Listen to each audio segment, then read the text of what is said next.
Good evening, good afternoon.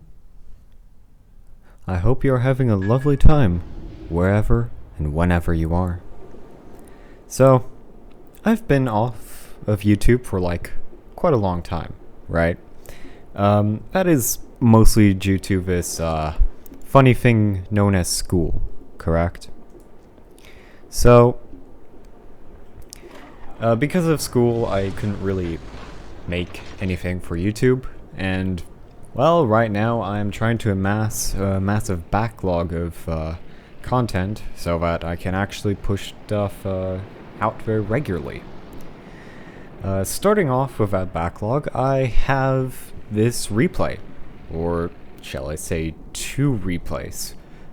I mean, either way, it's a part of the same battle, right?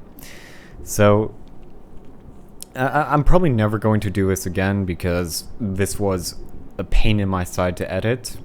I mean, yeah, I am using a new editing software, granted, but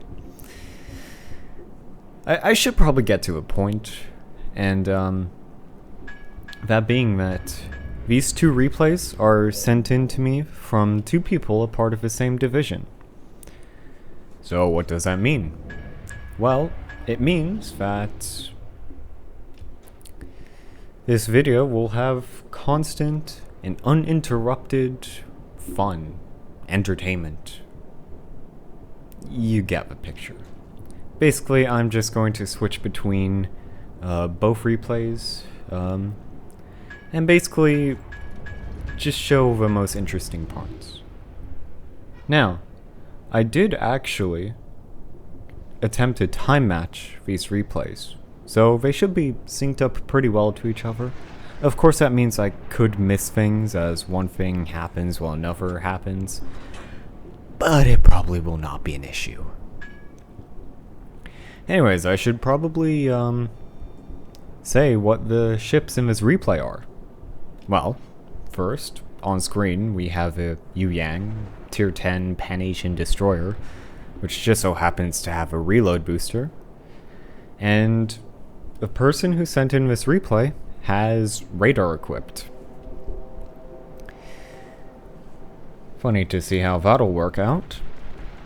Next, we have the Venezia. Now, there are actually two Venezias in this battle, in this division, I should say. And as you can see, one of them has loaded armor piercing against a broadside carrier and dealt a not so insubstantial amount of damage. I'm going to continue talking about the Venezia in a bit, but this next salvo I am pretty sure is going to... yeah. So, funny thing about the Venezia. It has this thing known as semi-armor piercing. And that is basically armor-piercing shells that cannot over-penetrate. But they cannot fuse through space plating. Venezia, by the way, also has regular armor piercing. Half of the player base doesn't know this, so I'm just giving you a little World of Warships tips and trick. Use the Venezia's armor piercing. That's all I'm saying. Because Italian armor piercing, it kind of slaps. It has extremely high penetration, extremely high velocity, and generally is really good. Now, the Venezia here is switching back to semi-armor piercing, as he is, after all, shooting a Thunderer. Thunderer, of course, covered in 32mm plating. Generally very little armor in general, as it is a British battleship / battle cruiser, depending on how you spin it. And some salvos are pretty good, others not so much. Semi-armor piercing it's weird. It can either be consistent or not consistent. Like, for example, that salvo that only did 5,000 damage, while others do 10,000 damage. Now we're back to the Yu Yang. Now I'm switching back to the Yu Yang here because the Yu Yang launched torps. 20 of them. Now I say 20, even though the Yu Yang only has 10 torpedo tubes, because it has a torpedoed reload booster. And with that reload booster, he could catch a Thunderer out and... Yep. That's what you get with an utterly insane amount of torpedoes in the water. Easily did like 40,000 damage to him already, including with 2 floodings that appear to be permafloods too. Thunderer might have used damage control on something, but he's going to go down because of the Yu Yang's flooding. Next up is, for some reason, an AFK submarine. Watch how little damage this destroyer with dual-purpose fast reloading guns do. This is an AFK submarine, for the record. And, oh, of course he dives. Interesting fact about the submarine, because it's a submarine, he'll stay alive until the very end of the game. As, you know, submarines tend to do. Now, I'm not sure why the Yu Yang here just launched torpedoes. Once again, he is shooting the submarine who decided to surface a bit too far. And I am pretty sure that he did more damage within those 3 seconds than he did, well, in his last encounter with the submarine.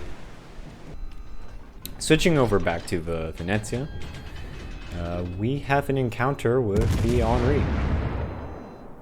He has shots out, and a not so impressive result. Unfortunately, the Henri had turned away way too soon. And now, Venezia is switching to semi-armor piercing. Because, well, the Henri is angled, showing a lot of that superstructure. Pretty good to farm semi-armor piercing damage from. Actually, he could kill it. But there's one thing that Venezia did actually take into account, but not hard enough. Notice how far this Venezia is leading his shots. Very far to the right of the Henri, and the shells end up landing to the left. Now, why is this? So, in case you do not know, in World of Warships, when a ship is hugging the border, they don't actually go forwards from a border, they actually move to the side. Why Wargaming does this? I don't know. But as it turns out, the auto-aim in World of Warships does not actually correct for that. The auto-aim still thinks that the ship is going forwards, even though it's going sideways. Which is why, when you shoot at something that is hugging the border of a map, it goes in unpredictable ways. And look at this. 3 shell hits, 5,000 damage. Yeah. That's the power of tier 10 semi-armor piercing for you. If you haven't gotten it already, the title, The Good and the Interesting, in fact refers to the ships. The Venezia being the really good ship, and the Yu Yang being the really interesting ship. Now, listen, I'm not saying the Yu Yang is bad. It's actually a really good ship. It used to be bad. Horrible even. But see, now it's interesting. See, when Wargaming buffed it by adding the torpedo reload booster, all of a sudden it became really good. It's got its own unique thing. Well, granted, the torpedo reload booster thing was a Pan-Asian sort of quirk. But it's nice that the Yu Yang now has gotten it, because look at this Yu Yang, who has already launched one set of torps at the Goliath. Launch another. Basically, this Yu Yang was waiting for the Goliath to turn from his first set of torpedoes, wait for his second, pop the torpedo reload booster, put another set of torpedoes in the water, and you'll see. Taking a massive chunk of damage due to plane spotting, and yep. Devastating strike on the Goliath, and don't forget, he hit more torpedoes on presumably the Yoshino. And that was from his first set. Actually, both sets of his torpedoes actually hit. He aimed both of them at the Goliath, and somehow one of them hit the enemy Yoshino. Now, as you'll see towards the end of the game, the enemy Yoshino will stay alive through basically the entirety of it. And now, Venezia, Khabarovsk, 12-kilometer distance. Khabarovsk, small, nimble, very fast. Who will win? Pay attention to the damage. Obviously the Venezia. Yep. He went and did 8,000 damage to a Khabarovsk like it was nothing. And honestly, this is a pretty good dodge. A lot of ricochets. Very satisfying when I first actually watched this replay. Unfortunately though, he's going to take one torpedo, probably from Mishima, and that will be important. That will be important. Remember that was a Shima torp. He also narrowly avoids submarine torpedoes.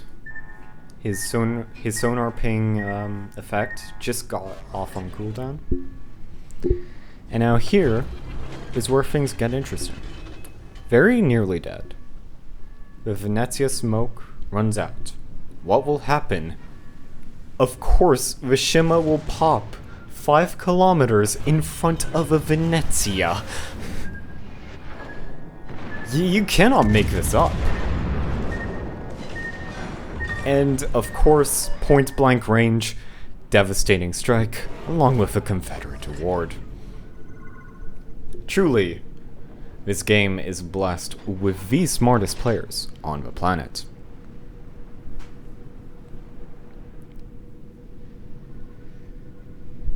Now, this is sort of a low point of a battle. Nothing really happens. The Venezia finishes off as Khabarovsk, spoiler alert. But other than that, it is waiting for a couple of minutes.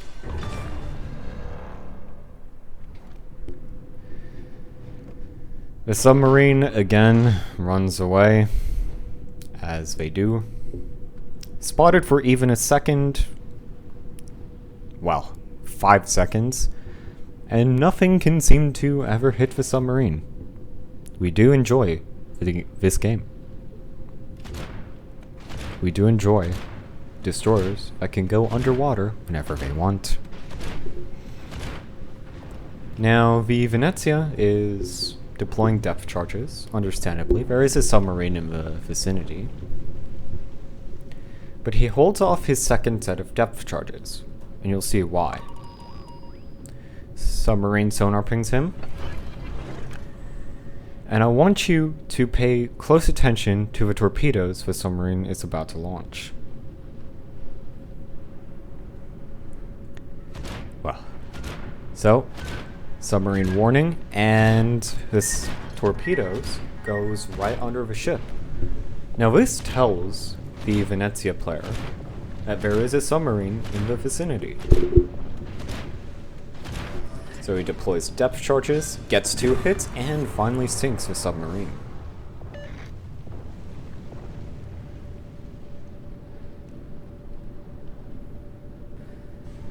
Switching back over to the Yu Yang, he is about to torpedo rush Shikishima.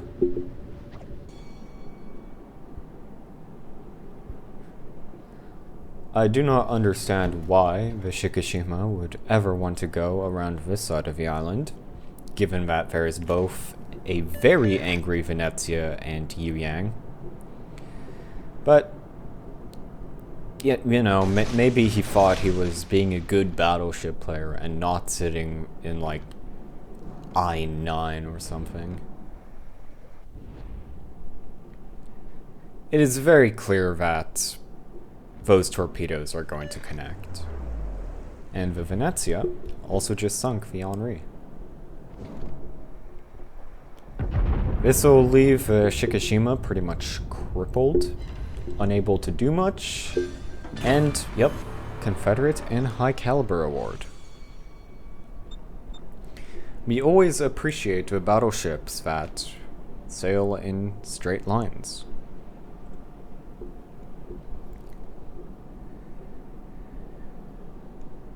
Now everybody in chat is complaining about the carrier, understandably.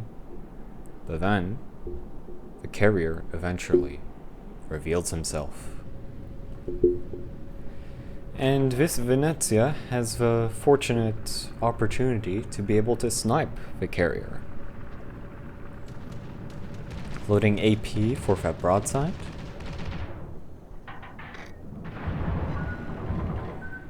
Shots out. Shells get there pretty quickly. Venezia takes a few torpedoes, doesn't matter, because the carrier is dead. And that is pretty much the end of the game.